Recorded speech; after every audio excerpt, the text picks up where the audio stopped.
সেই পর্যন্ত আপনারা সবাই ধৈর্য ধরেন, তাদেরকে একটু সময় দেন, আলটিমেটাম দেন।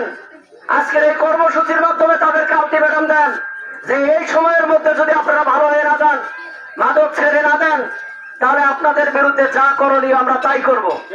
আর এই কার্যক্রম হাতে নিতে আমাদের সকলকে একত্রিত হয়ে কাজ করতে হবে।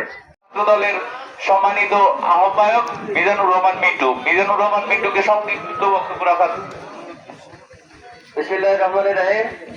ভুরুঙ্গামারী রাফাবাদ জনসাধারণ কর্তৃক আজকের এই মানববন্ধন সমাবেশ।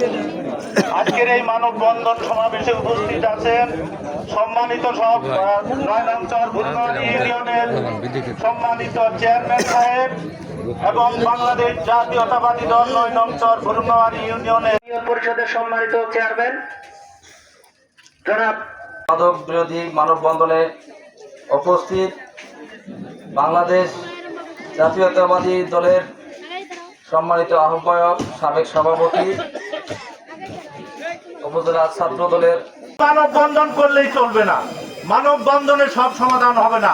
সর্বপ্রথম আমাদের ঐক্যবদ্ধ হয়ে এই মানব ঘাতিকে এই চরভুরুঙ্গামারীর মাটি থেকে উৎখাত করতে হবে, তবে তো আমরা সমাধান পাবো। কারণ কে মাদক খায়, কে ব্যবসা করে, কে মাদকের সাথে জড়িত, কে চাঁদাবাজ করে, এটা কিন্তু আমরা সকলেই জানি।